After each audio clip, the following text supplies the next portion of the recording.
Robbins, day 3. What can I say? Absolutely exhausted, to be honest. But it's been a great day, and there's been some absolutely incredible moments today. It's about 8:30, 9 o'clock now. They're having a 1 hour break before they're having a guest speaker on. But I'm actually leaving a bit early. Yeah, they just had a sales pitch before that. Anyway, let's get into it. Like today there were really quite a few things that really surprised me, and I didn't think they would do these things at a mainstream event. Now, we had this limiting beliefs section where we wrote out our limiting beliefs, but then we also thought about what would happen if we didn't achieve our goals. Where would we be in 5 years? Where would we be in 10 years? Where would we be in 20 years if we didn't achieve what we wanted to achieve? How would we feel? What if the worst case scenario happened? That's not something we think about often, but if you allow yourself to consider the worst case scenario, what could happen if you don't take action, if you don't follow through, and if you're stuck with these limiting beliefs and they still impacted you, you start to see the cost of not acting. You start to see the cost of not shifting your limiting beliefs, and that was really cool to see, to consider. And so we actually went into this pain. We went into this suffering, and we shut off all the lights and just felt the intense dark emotion, the intense pain. And people cried. I cried, screaming, shouting. The idea was to make it as extreme as possible, to make the pain so unbearable in your body that you remembered it, and you remembered the cost as you thought about not taking that action. And it was basically very healing, very therapeutic, sort of trauma release, actually, for myself and for everyone. You could just see all this massive purging of emotions. 9,000 people screaming and crying and shouting for maybe half an hour to an hour, maybe even an hour. Went on for a very long time, longer than I expected. But yeah, I think it was a great technique. And then we went into the limiting beliefs. We thought about our limiting beliefs, and then we thought about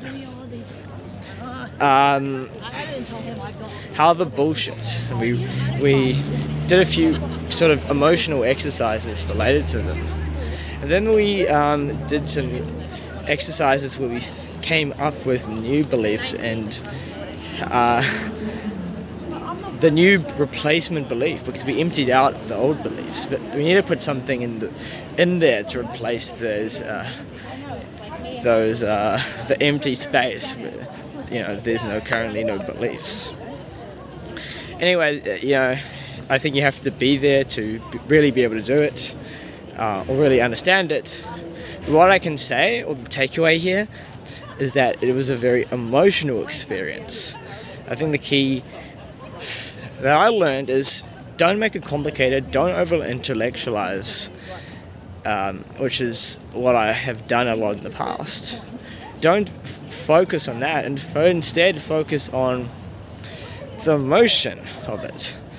And as we created these new beliefs, we got into really strong states of excitement. With the old beliefs, the negative ones, we read them out in childlike voices. We made it seem so silly that we even had these beliefs. We did all sorts of stuff. And we were like, fuck no, I don't want to do that. We shouted. We said no. We said that's silly. We said, we put our finger up our nose in this fun little exercise. And then we put both fingers up our nose. So we did all these different things, and the key takeaway here, once again, was that it was about the emotion behind the exercise. And I think that's so key, like having this strong emotion and response changes how you create new beliefs and how you let go of old beliefs. And so yeah, the takeaway today for me was limiting beliefs and shaping them, transforming them. Towards the later in the day, the end of the day, there was this most hilarious story Tony gave about polo. It was so funny and so incredibly captivating. And yeah, it really just shows how good of a storyteller Tony is. He's honestly world class. And I laughed a lot. I could see him being a stand-up comedian easily. So yeah, we also covered a whole bunch of other stuff, but I don't want to bore you with the details, and they're also not arising in my mind right now. So yeah, that's that. I'm going to post another video tomorrow. I actually wasn't even planning to do a video right now, to be honest, because I was feeling so exhausted. But it's crazy how once I start, I can do it. It shows I have energy. I have energy, and my mind blocks me and says I can't. But there's still something there, and that's still able to come out. So yeah, that's it for today's video. Catch you later.